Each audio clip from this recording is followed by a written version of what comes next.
कोण कौन सा होता है? पूरक कोण होता है। और एक होता है, इसी पूरक को तो एक दूसरे नाम से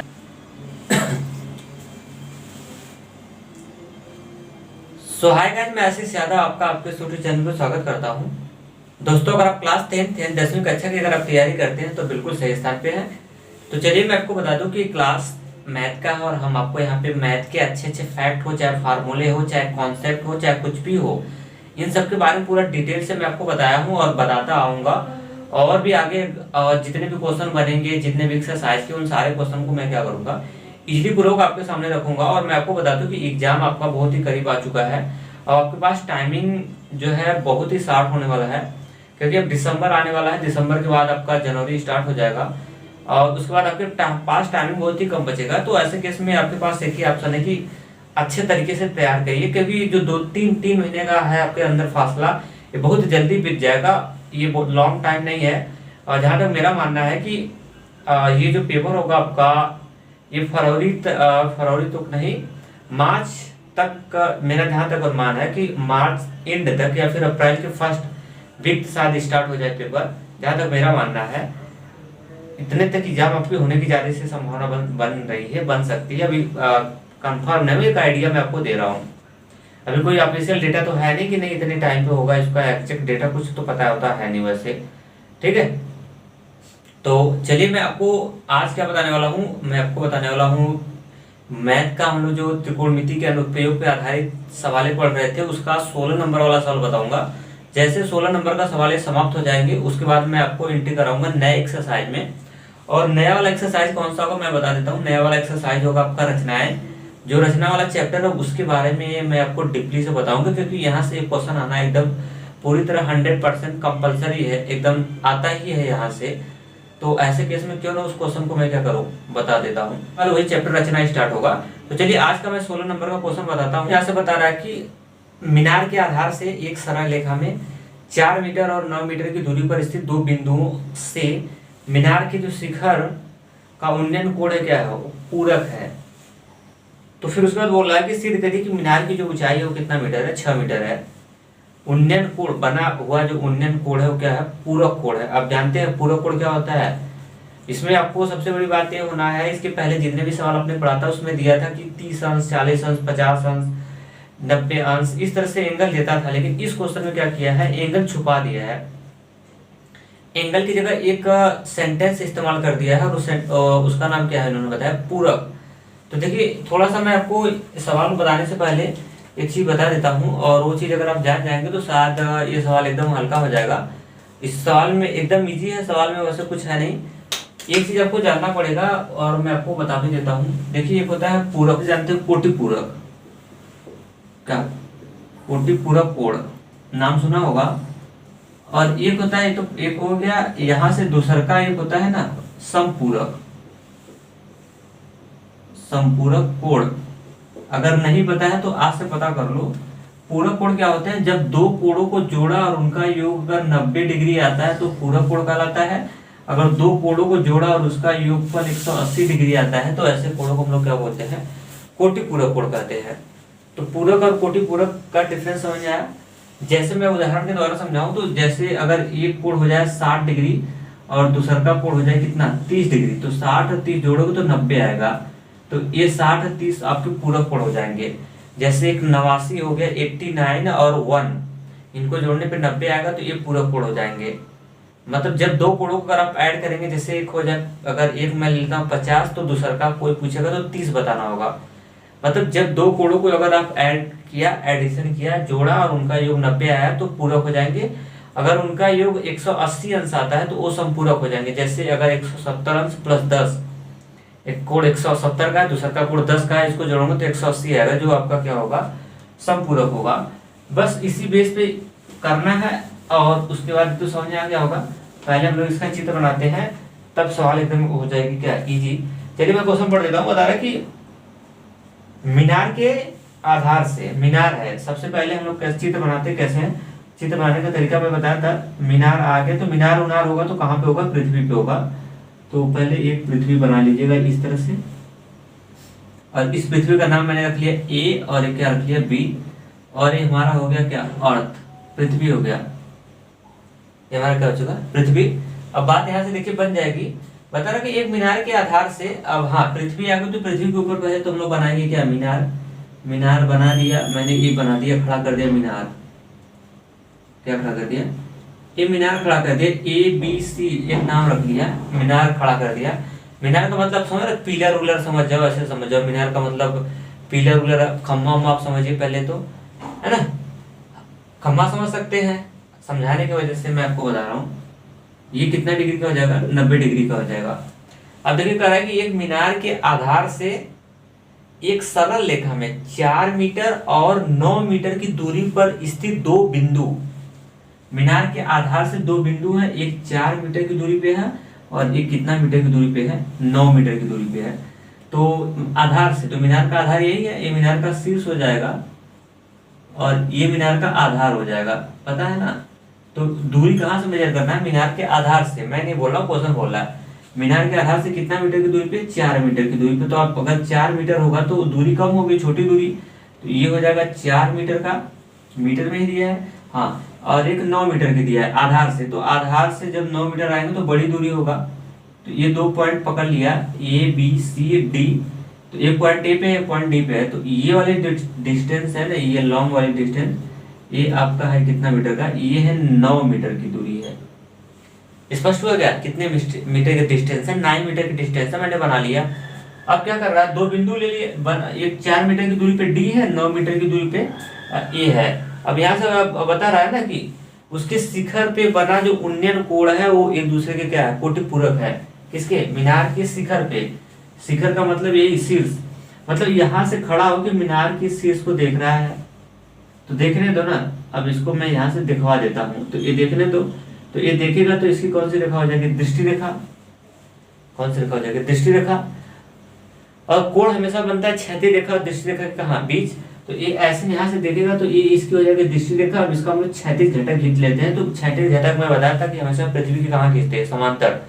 अब जैसे मैं ऐसे खड़ा हूँ, मैं किसी ऑब्जेक्ट को ऐसे ऊपर देख रहा हूँ, तो ये मेरी दृष्टि रेखा हो जाएगी, क्षैतिज रेखा पृथ्वी के इस तरह से समांतर लगाएंगे। तो पृथ्वी जब समांतर है तो पृथ्वी तो इसी को बनाया है ना, तो इसी के समांतर बनाएंगे जब, तो उसी पे जाएगा। जो ब्लैक लाइनियां है ना, इसी के ऊपर जाएगा। तो दोबारा दोहराने बनाने की कोई जरूरत नहीं, क्योंकि उसी के ऊपर आने वाला है। तो यही कोण बनेगा। तो ये हो गया दृष्टि रेखा, ये हो गया क्षैतिज रेखा, यही पे कोण बन रहा है। अब ये नहीं पता है कितना डिग्री का, 30 का, 45 का, 60 का, 90 का, ये नहीं पता है। अब आगे निकल जाओ। फिर अब क्या कर रहा है, लड़का पीछे आया, पीछे से आके ना, पीछे होके फिर अब इससे यहाँ से देख रहा है, उसी शीर्ष को देख रहा है, शिखर को। तो अब पीछे आके देख रहा है, तो ये जब पीछे आएगा तो ये वाला फिर ये दृष्टि रेखा हो जाएगी और क्षैतिज रेखा इसी पे जाएगी। तो यही कोण बना हुआ है। तो यही जो कोण है, इसके पहले आपको 30-45 इस तरह से देता था, लेकिन ये बोल रहा है कि ये जो दोनों कोण हैं, ये दोनों कोण एक दूसरे के क्या है, पूरक है। तो अब इससे अनुमान लग गया कि इस कोण का और इस कोण का, दोनों को अगर मैं जोड़ूंगा तो इसका योग तो 90 आएगा, क्योंकि पूरक है तो 90 आएगा। अब ये नहीं पता है ना यार कि ये 40 का होगा, अगर ये 40 का होगा तो 50 का होगा, ये 50 का होगा तो 40 का होगा, 100 का होगा, अरे ये 100 का होगा, अगर 100 डिग्री का होगा तो फिर ये कितना होगा, -10 डिग्री का होगा। सेंसा ऐसा समझ जाइए ना। तो ये दोनों कोण एक दूसरे के क्या है, कोटि पूरक है। अरे हाँ, कोटि पूरक है, यानी पूरक है। तो इनका योग 90 आएगा। तो अब मुझे पता नहीं कितने डिग्री का है, कितने डिग्री का है। तो अब देखिए कितने डिग्री का होगा, अगर इसको मैं थीटा बना लेता हूँ, मुझे नहीं पता कितने डिग्री का है, ये थीटा डिग्री का है। तो बताओ ये कितना डिग्री का कोण होगा, मुझे बता दो। अगर इसको मैं, अब दिमाग लगाओ, अगर मैं इसको 70 बनाता तो इसको कितना बनाता, 30 बनाता कि नहीं बनाता, 70, 30, 90 नहीं है, 100, 20 बनाता। 70 अगर इसको बनाता तो इसको 20 बनाता। क्लियर। तो देखो ये अगर 90 का है तो ये अरे सॉरी, ये थीटा का है तो ये कितना बचेगा, ये बचेगा आपका 90 अंश माइनस का थीटा का होगा, 90 माइनस थीटा का। कितने लोगों को समझ नहीं आया होगा कि सर कैसे आपने बनाया। मैं आपको बता रहा हूँ साहब, देखो इन दोनों कोणों का इसका योग 90 आना चाहिए कि नहीं आना चाहिए, आना चाहिए ना। इसका योग 90 आना चाहिए ना, इसको जोड़ने में 90 आना चाहिए। तो अगर ये थीटा हो गया है तो ये वाला वैल्यू जो होगा 90 से क्या होगा, 90 में से इतना घटा देंगे तो ये वाली वैल्यू निकल जाएगी। ऐसे नहीं समझ आया होगा साहब, तो चलो कोई दिक्कत नहीं, जैसे ये 50 का अगर होगा तो ये कितने का आएगा, 40 का आएगा। कैसे आपने निकाला, 90 में से घटा दिया किसको, 40 को, तो आ गया कितने का, 50 का। अगर ये 70 का होता तो इसको आप 20 बताते, क्यों, क्योंकि पूरी वैल्यू कितने की है, दोनों का योग 90 आना चाहिए था, 90 में से आप इसको घटा देंगे तो ये वाली वैल्यू निकल जाएगी, समझा। तो उसी तरह मैंने किया है, मैं जानता हूँ दोनों का योग 90 आना चाहिए, तो ये थीटा है तो ये 90 में से इतना वाली वैल्यू घटा देंगे तो ये वाली वैल्यू निकल जाएगी। क्लियर। तो बस ये चित्र आपका तैयार हो गया। अब सिद्ध करना है कि मीनार की ऊंचाई कितनी है, 6 मीटर है। तो अब मीनार की ऊंचाई 6 मीटर सिद्ध करना है, तो मैं मान लेता हूँ इस समय मीनार की ऊंचाई कितनी है, h है। यही h की वैल्यू निकालूंगा और आएगा कितना, 6, तो काम हो जाएगा। बस अब इसको हम लोग क्या कर लेते हैं, चित्र बन के रेडी हो गया। अब इसको कैलकुलेशन कर लेते हैं और उसके बाद सोल्यूशन कर लेते हैं, उसके बाद बात बन जाएगी। देखिए सोल्यूशन कर दिया और उसके बाद हम लिखते हैं सबसे पहले क्या दिया है और उसके बाद क्या डैश, तो इस तरह से लिख दिया। उसके बाद लिख देंगे हम लोग यहाँ से कि आधार से दूरी बिंदु की, यहाँ से इस तरह से लिखेंगे बिंदु की आधार से दूरी, बिंदु की आधार से जो दूरी है ना वो क्रमशः वो कितना मीटर है, जो क्रमशः है वो कितना मीटर है, 4 मीटर है, वह कितना है, 9 मीटर है। 4 मीटर और 9 मीटर। और आपको क्या निकालना है, और कोण जो है वो एक दूसरे के क्या है, पूरक है। तो हमको सिद्ध करना है, क्या करना है, सिद्ध करना है कि मीनार की ऊंचाई कितनी मीटर है, 6 मीटर है। कोई बात नहीं। अब ये जो ट्रायंगल है समकोण त्रिभुज पकड़ते हैं वैसा, और समकोण त्रिभुज पकड़ के लेके हल कर लेंगे, ऐसा मिल जाएगा।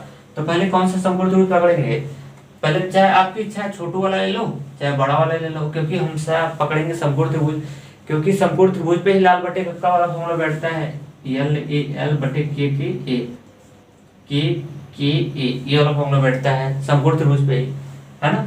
तो चलिए अब ले लेते हैं, अब ले लेते हैं छोटू वाले में पहले ले लेते हैं, क्योंकि 2 ही समकोण त्रिभुज है, एक डी बी सी है और एक सी ए बी है।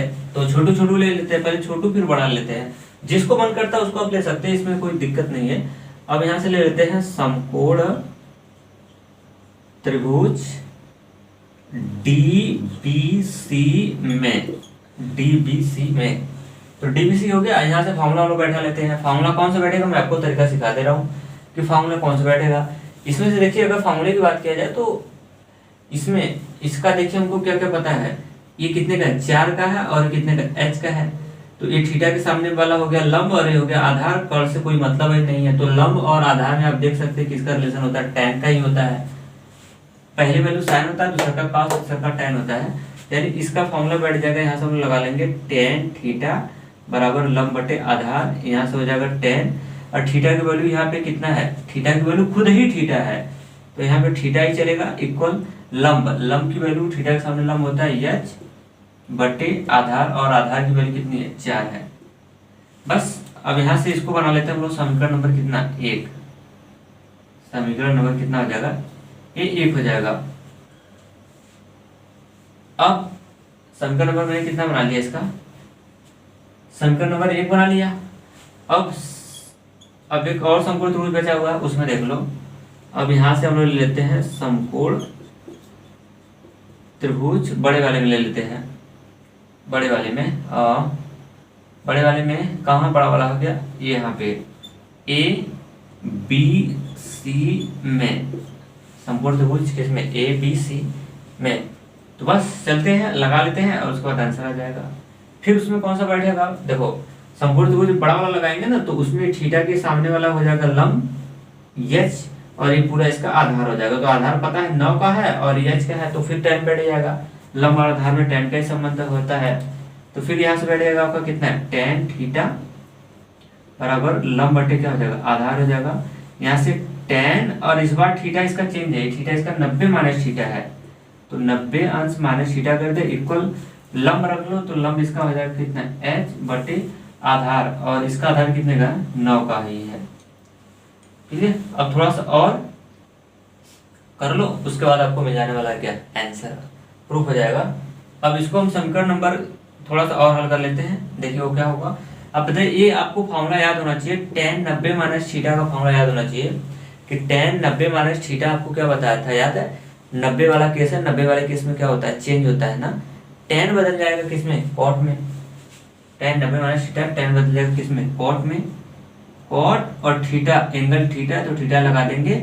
और ये 90 माइनस थीटा है तो पहले चतुर्थांश में जा रहा है, पहले में ऑल पॉजिटिव होता है, ये सब देख लीजिएगा, बताया हूँ। तो इसका चिन्ह प्लस आएगा और एच बटे हो जाएगा कितना, 9। अब इसको समीकरण नंबर हम लोग कितना बना लेते हैं, 2। अब बस हल हो जाएगा। अब समीकरण 1 और समीकरण 2 का आपस में गुणा कर लो। समीकरण 1 समीकरण 2 का आपस में क्या कर लेते हैं, हम लोग गुणा कर लेते हैं और आंसर मिल जाएगा यहाँ से। तो चलिए अब यहाँ से हम लिखते हैं समीकरण 1 व 2 का क्या करने पे, गुणा करने पर। तो चलिए गुणा कर लेते हैं। गुणा कैसे करेंगे भाई, लेफ्ट का देखिए, लेफ्ट का लेफ्ट में गुणा होता है और राइट का राइट में गुणा होता है। तो लेफ्ट इसका कितना है, इसका लेफ्ट है टेन थीटा और गुणे इसका लेफ्ट कितना है, कॉट थीटा, इक्वल उसका राइट कितना है, एच अपॉन 4 है, मल्टीपल ऑफ इसका राइट कितना है, एच अपॉन कितना है, ये 9 है। थोड़ा सा और उसके बाद आंसर मिल जाएगा। देखिए मैं आपको बता रहा हूँ, टेन थीटा और कॉट थीटा दोनों एक दूसरे को होते हैं उल्टे, और एक कट जाएगा, कितना हो जाएगा, कट जाएगा। अब थोड़ा सा आपको प्रॉब्लम होगा, सर ये नहीं, मजा नहीं आया, कैसे आपने बताया। तो देखिए मजा नहीं आया तो कोई बात नहीं, मैं आपको मजा भी दिखा देता हूँ। देखिए कैसे, साइन टेन थीटा का फॉर्मूला देखिए, ये टेन थीटा है और ये कॉट थीटा। मैं एक फॉर्मूला बताया था, अगर आपको याद नहीं है तो मैं याद बता देता हूँ। देखिए पीछे बताया था, अगर देखिए आप फॉर्मूले उनमें अगर याद नहीं करेंगे तो फिर याद क्लियर ही नहीं हो पाएगा, फिर क्या होगा, बात बिगड़ जाएगी। देखिए मैं आपको बताया था ये फॉर्मूला कि टेन थीटा बराबर होता है 1 अपान कितना, कॉट थीटा, या फिर इसी को आप ऐसे भी लिख सकते हैं कि कॉट थीटा बराबर 1 अपान कितना होता है, टेन थीटा होता है। ये फॉर्मूला बताया था आपको। तो साइन थीटा कॉस थीटा ये वाला फॉर्मूला बताया था, टेन थीटा बराबर 1 अपॉन कॉट थीटा। अगर इससे नहीं आ रहा है समझ में तो कोई बात नहीं, देखो तब अगर ऐसी बात होगी जैसे समझ में आ रहा है तो कॉट थीटा की जगह उठा कर डाल देंगे 1 अपॉन कितना, टेन थीटा। तो टेन थीटा से टेन थीटा कैंसिल हो जाएगा, ठीक है। तो बस वही करना है और कुछ करना नहीं है। यहाँ से देखिए टेन थीटा रहने दीजिए, गुणे टेन थीटा की जगह आप डाल सकते हैं कितना, 1 अपॉन कॉट थीटा। अगर ऐसे नहीं क्लियर हो रहा है ना तो कोई बात नहीं, मैं इसको और तरीके से बता रहा हूँ। देखिए अगर नहीं समझ आया तो अब समझिए। देखिए टेन थीटा है और इंटू कॉट थीटा, बट्टे में इधर आएगा तो गुणा में हो जाएगा ना, तो गुणा में हो जाएगा तो टेन थीटा गुणे क्या निकल के आएगा, कॉट थीटा बराबर क्या, 1। तो जहाँ पे टेन थीटा गुणे कॉट थीटा दिखेगा वहां पे हम डाल सकते हैं कितना, 1। तो यही करने जा रहा हूँ, टेन थीटा गुणे कॉट थीटा की जगह 1 डाल दिया और एच गुणे एच हो जाएगा, एच का स्क्वायर बटे 9 टाइम्स 4 करेंगे तो 36 हो जाएगा, 36, 9 चौका 36, क्लियर। बस अब थोड़ा सा और उसके बाद यहाँ से मिल जाने वाला आपको आंसर। तो मैं यहाँ पे बता देता हूँ। देखिए अब 36 इधर बटे में जाएगा तो गुणा हो जाएगा, 36 गुणे 1 करेंगे तो जाएगा 36 बराबर हो जाएगा एच का स्क्वायर। अब एच की वैल्यू निकालना है, इधर आएगा तो कड़ी में हो जाएगा, तो यानी कड़ी में 36 हो जाएगा, स्क्वायर एच हो जाएगा। 36 का वर्गमूल आएगा 6, लेकिन ये आएगा प्लस और माइनस में, तो अब किसमें आएगा, मीटर में आएगा, क्योंकि वर्गमूल हमेशा प्लस और माइनस में निकलता है। तो एच की वैल्यू आया प्लस और माइनस 6 आया। अब आपके दिमाग में आएगा सर प्लस माइनस दोनों में आ रहा, ताकि इसमें पकड़ूं तो कौन सा लूं, मैं इसको हटा दे रहा। तो मैं आपको बता दूं कि इसमें से आप लेंगे तो कौन सा लेंगे। देखिए प्लस माइनस में ना लेंगे कौन सा, प्लस वाले वैल्यू लेंगे, क्योंकि अगर एच का मान देखिए, एच की वैल्यू आपने पाया कितना, एच बराबर प्लस माइनस 6 मीटर पाया है ना। तो यहाँ से खोलोगे ना तो यहाँ से एच की वैल्यू 2 निकलेगी, एक एक्स की वैल्यू 6 मीटर आएगी और एक वैल्यू निकलेगी यहाँ से ना एच की माइनस 6 मीटर आएगी।